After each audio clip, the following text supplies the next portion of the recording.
நம் அனைவரின் மீது இறைவனின் சாந்தியும் சமாதானம் உரித்தாகட்டுமாக என்ற அன்பு வாழ்த்துக்களோடு அன்புடன் ரியாஸ்.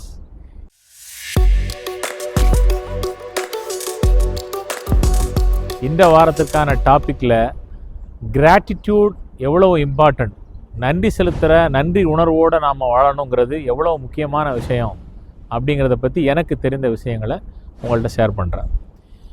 எப்போதுமே ஒவ்வொரு நாளை தொடங்கும் போதும் நாம் ஒரு பாசிட்டிவான ஆட்டிடியூடோட தொடங்கணும் அப்படி என்பது ஏன்?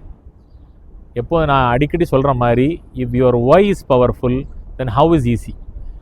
இப்போ ஏன் நான் பாசிட்டிவ் ஆட்டிடியூடோட தொடங்கணும்னா, பிரெயினோட எல்லாருடைய பிரெயினுமே என்ன மாதிரியான தன்மையில் இருக்கும்னா 3 ஸ்டேஜில் இருக்கும். 1 நெகட்டிவ், 2 நியூட்ரல், 3வது பாசிட்டிவ். ஸோ காலையில் கண் முழித்த உடனேயே நம்முடைய பிரெயின் என்ன ஸ்டேஜில் இருக்கும்னா நியூட்ரலில் இருக்காது, நெகட்டிவில் இருக்கும். முதல்ல நெகட்டிவில் இருக்கக்கூடிய பிரெயினை நாம் நியூட்ரலை பார்க்க கொண்டு வரணும். நியூட்ரலை பார்க்க கொண்டு வந்ததுக்கு அப்புறமா தான் அதை பாசிட்டிவாக பார்க்க நம்ம நகர்த்த முடியும். இந்த பிரெயின் எவ்வளவு முக்கியம், இதனுடைய நியூரான்ஸ் எவ்வளவு முக்கியம், நம்முடைய சிந்தனை எவ்வளோ முக்கியங்கிறத மிகச்சிறப்பாக நீங்கள் படித்து கொள்ளணும், தெரிந்து கொள்ளணும்னு நினச்சேன்னா நான் சஜஸ்ட் பண்ணுற புக்கு தலைமைச் செயலகம்னு சொல்லி ஒரு புத்தகம் சுஜாதா அவங்க எழுதியிருப்பாங்க. அந்த புக்கு 1. 2வது எண்ணங்கள் அப்படின்னு சொல்லி MS உதயமூர்த்தி சார் ஒரு புக் எழுதியிருப்பாங்க. இந்த 2 புக்கை நீங்கள் படிச்சிங்கன்னா உங்களுக்கு உங்களுடைய திங்கிங் பேட்டர்ன் என்ன, நம்மள்கிட்ட இருக்கக்கூடிய பிரெயின் நம்முடைய திங்கிங் என்ன பண்ணும், பிரெயின் எப்படி வேலை பார்க்குங்கிற முழு விஷயங்களை ஓரளவுக்கு நீங்கள் தெரிஞ்சுக்கிட முடியும். எகெயின் நான் அதை சுருக்கமாக நான் சொல்கிறதுக்கு முயற்சி பண்ணுறேன். பெரிய டாபிக் இது. ஆக நான் ஏன் பாசிட்டிவ் ஆட்டிடியூடோட என்னுடைய நாளை தொடங்கணும்? வேறு ஒன்றே நாம் சிந்திக்க வேண்டாம். காலையில் எழுந்த உடனே ஒவ்வொருத்தருக்கும் 1000 ப்ராப்ளம் இருக்கும். நீங்கள் ஜாபில் இருக்கிறவராக இருந்தாலும் சரி, பிஸ்னஸ் பண்ணுறவராக இருந்தாலும் சரி, அன்னைய நாளை நீங்கள் திட்டமிடுறதுக்கு முன்னால் இன்றைக்கி இந்தந்த விஷயங்களெல்லாம் பண்ணணுமே, என்ன செய்ய போகிறேன், மெஜாரிட்டி எல்லாருக்கும் மைண்டில் நிற்கக்கூடியது பணமாக இருக்கும். அப்போ அது எல்லாத்துக்கும் முன்னால் நான் எதுக்காண்டி நன்றி செலுத்தணும்?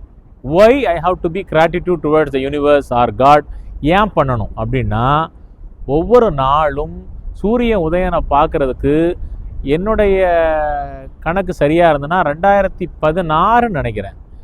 அப்போ ஒரு டேட்டாஸ் சொல்கிறது, எத்தனை லட்சம் பேரோ ஒரு நாளைக்கு காலையில் சூரிய உதயனை பார்க்குறதுக்கு ரெடி ஆகிறதில்ல. அவங்க கண்ணு விழிக்கும் போது இறந்துருக்குறாங்க. அது நீங்கள் ஹாஸ்பிட்டலில் பார்த்தீங்கன்னா அந்த டேட்டாஸுக்கு ஒரு வெப்சைட் இருக்குது. அந்த வெப்சைட்டில் பார்த்தீங்கன்னா அந்த நம்பர்ஸ் ஓடிக்கிட்டே இருக்கும், எவ்வளோ பேர் இறக்குறாங்கங்கிறது. ஆக நான் இன்றைய காலைய சூரிய உதயனை பார்க்குறதுக்கு எனக்கு கடவுளோ இந்த பிரபஞ்சமோ எனக்கு கொடுத்து வச்சிருக்குல்ல, அதுக்கு முதல்ல நான் நன்றி செலுத்தணும். இந்த சூரிய உதயனை பார்க்குறதுக்கு முடியாமலேயே எத்தனையோ பேர் கோமாவில் இருக்கிறாங்க. இந்த சூரிய உதயம் சாத்தியப்படாமல் எத்தனையோ பேர் இறந்து போகிறாங்க. இப்படியான டேட்டாஸ் எனக்கு முன்னால் இருக்கும்போது நான் உயிரோடு இருக்கிறேனே, இதுக்கு முதல்ல நான் நன்றி செலுத்தணும். ஆக gratitude towards the universe or God உங்களுக்கு இருக்குமா இருந்ததுன்னா முதல்ல, அதுக்கு அப்புறமா தான் மற்ற விஷயங்கள்லாம் வருது. முதல்ல உங்களுக்கு என்ன வந்துடுது, நீங்கள் நன்றியுடையவங்களாக மாறிடுறீங்க. அது உங்களை முதல்ல என்ன பண்ணும், நெகட்டிவ் ஸ்டேட்லேருந்து உங்களோட மைண்டை நியூட்ரலுக்கு கொண்டு வந்துடும். அதுக்கப்புறமாக எப்போதுமே எந்த மனிதர்களுமே யாரோட பழகிறதுக்கு பேசுகிறதுக்கு விரும்புவாங்கன்னா சைக்காலஜிக்கலி எந்தூசியாஸ்டிக் பீப்புள்கிட்ட தான் பேச விரும்புவாங்க. அது நீங்கள் என்ன ஃபீல்டாக இருந்தாலும் சரி, என்ன மாதிரியான வேலை பார்த்தாலும் சரி, என்ன மாதிரியான பிஸ்னஸ் இருந்தாலும் சரி, if you are energetic, if you are active, if you are talking positive, people will connect with you, people will love to talk to you. அதே மாதிரி சக மனிதன்கிட்ட எப்போதுமே நீங்கள் உதவின்னு ஒரு விஷயத்தை கேட்டிங்கன்னா அந்த மாதிரி எந்தூசியாஸ்டிக்காக இருக்கக்கூடிய மக்களுக்கு உதவி வர்றது எல்லாருமே விரும்புவாங்க. ஸோ இந்த பாசிட்டிவ் ஆட்டிடியூடோட என்னுடைய நாளை நான் தொடங்கினேன்னா அன்றைய பொழுது மீதி நடக்கக்கூடிய என்னுடைய இந்த gratitude towards the universe, gratitude towards the God எனக்கு காலையிலேயே இருக்குமா இருந்ததுன்னா அன்றைய நாளில் நடக்கக்கூடிய மற்ற எல்லா விஷயங்களுமே எனக்கு சாதகமாக தான் அமையுங்கிறத நாம் நம்பி நம்முடைய நாளை தொடங்கலாம்.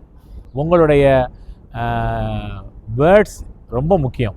நாம் எந்த மாதிரியான வார்த்தைகளை நம்முடைய கான்வர்சேஷனில், நம்முடைய உரையாடலில் தேர்ந்தெடுக்கிறோமோ அதை மாதிரியானதான் என்னுடைய தலைவிதியே அமையும்.